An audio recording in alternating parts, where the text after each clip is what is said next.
You're watching Tri Vibes TV. Welcome to another weekly training video where I'm here to talk through all of the training I'm doing to prepare for Ironman Texas, coming up in just about 12 weeks. In today's video, we'll take a look at my last week of triathlon training day by day. We'll take a look at the training plan that I have for the week coming up, and we'll take a look at some of the Garmin health and performance statistics that we've been tracking over the last couple of weeks. So first things first, last week's training overall, I feel really good about. There's a couple of things about last week's training from like a sort of a big picture point of view that I feel like I'm eager to celebrate. One of the first things being is just the amount of running I got done last week. 28.8 miles of running last week, and I honestly feel pretty good. I don't feel like I've destroyed my TFL. I don't feel like I'm injured, and this is really important to me because I had a running injury or an injury that was preventing me from running just a couple of months ago that I really had to spend a couple of weeks, more like maybe 6-8 weeks rehabbing. So to be back to a almost 30-mile week and to feel like that area that was injured is holding up is very reassuring. Also, kind of big picture, cycled more than 100 miles during my training last week, and I got 2 really good strength training sessions done. So those are all things that I really feel good about. And obviously not every single week is going to be like a milestone, and not every single week is going to feel amazing. And I'm not going to always find these type of things to be celebrating with every week of training, but this past week is one of those weeks. So let's take a look day by day. On Monday, I went to the pool, got a very short swim done. I also did a 5-mile easy run on Monday as well. I only had 30 minutes on my plan, but I had missed my brick run the day before. And I'm very, very aware of this sort of running volume. I'm really eager to try to get that running volume up. So the idea of sort of missing out on 2 miles of running, I didn't like that idea. So I did 5 miles easy on Monday. Also did a yoga session on Monday. So pretty busy day on Monday, went pretty well. On Tuesday, went to the gym and did some strength training. I had a lot of heavier weights that I'm working with. My strength training programming that I've been doing has shifted from high reps, lower weight to low amount of reps with a high amount of weight. And I am responding pretty well to it. I think that picking up the heavier weights and doing less reps is something that I've been preparing for, and it definitely feels different. Like I feel, it almost feels like more of my muscle is being engaged, and knowing that I've put on a little bit of muscle over the last couple of weeks is really helping me sort of build up that confidence to do those heavier lifts. After my strength training on Tuesday, I went and did a interval ride on the bike, 4 by 8 minute intervals. And I think I handled them pretty well. The first 2 I sort of built up slowly, zone 3 to zone 4.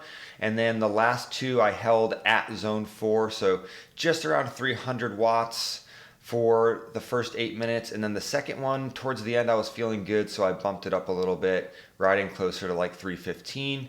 And the fact that I was able to ride those last few minutes at a higher output definitely felt good, definitely bodes well.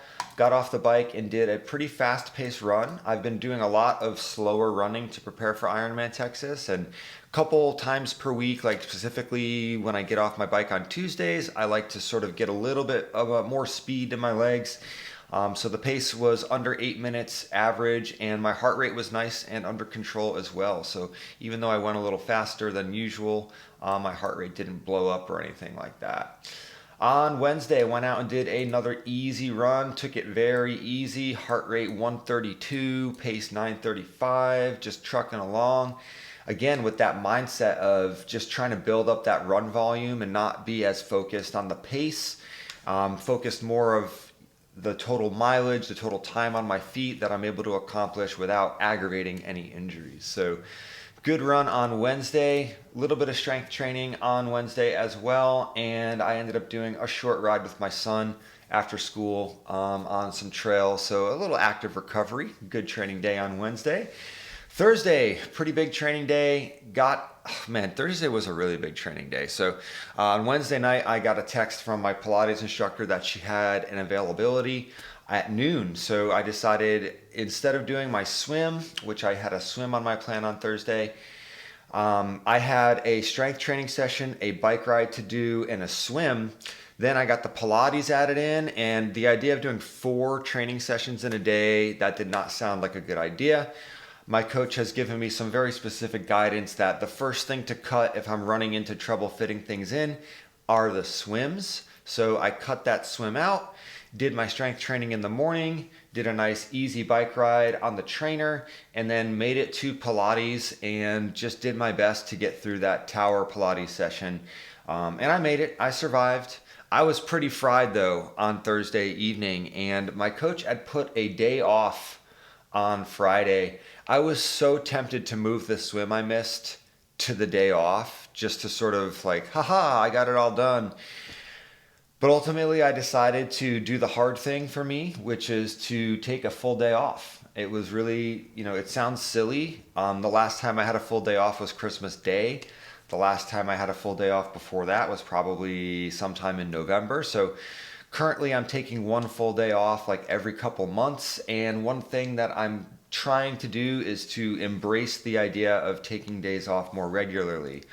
One fun thing that was kind of interesting, I was having a little trouble mentally on Friday, just feeling like I should have gone to the pool and, am I really being productive by taking a day off? And I watched a video on YouTube from a professional triathlete.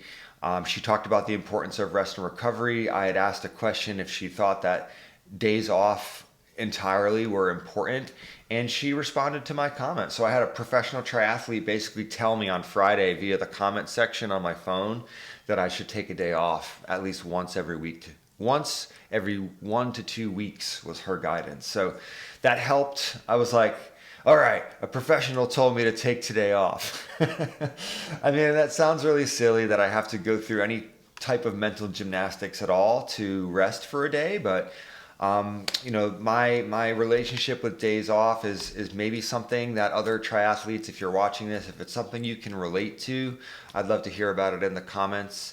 And I am familiar with the idea of it being difficult for athletes to take a day off. So trying to get better at it, did it on Friday.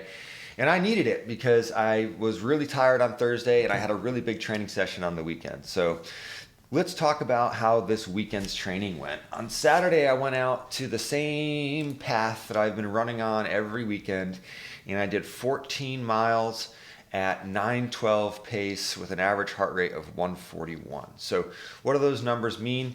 It means that I took my pace very easy and I didn't speed up towards the end. I did a 12-mile run last weekend, and I believe the average pace was 8:15.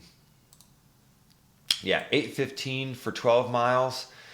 I really felt like I was running too fast last weekend and that I wouldn't have been able to maintain that for 18, 20, 26 miles. So I tried really hard to set out at a pace and hold on to a pace that I felt like I could do for a full marathon, especially coming off of a bike ride. So 9:12 per mile is right around 4-hour marathon pace. If I figure out a way to run a 4-hour marathon off my bike at Ironman Texas, that'll be 2.5 hours faster than my last time. So 4-hour marathon may not sound too crazy, but in the context of what I'm trying to do, it's flying. So again, low heart rate, slower pace, and I felt pretty good on that last mile. So this is probably one of the better long runs that I've ever done, and I'm really happy with that. After the run, I did 4 sets of 10 pull-ups, or 4 sets of 5 pull-ups and 10 push-ups.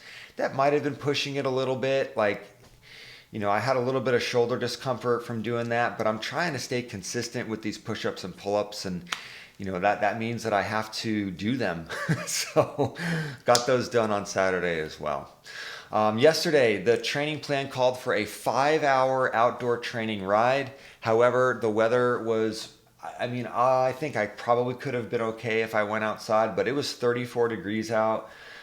Nobody else, none of my friends were going to do any riding outdoors. So if I was going to go do this 5-hour training ride, it was going to be all by myself, and it was going to be in 34-degree weather, and I was going to have nobody else with me in case I had a mechanical or anything like that. So I decided to take control of those variables and do it on my trainer. I did the longest live stream I've ever done yesterday on the bike. The stream was like 5 hours and 10 minutes, and out of that time, I got 4 hours and 18 minutes of ride time done.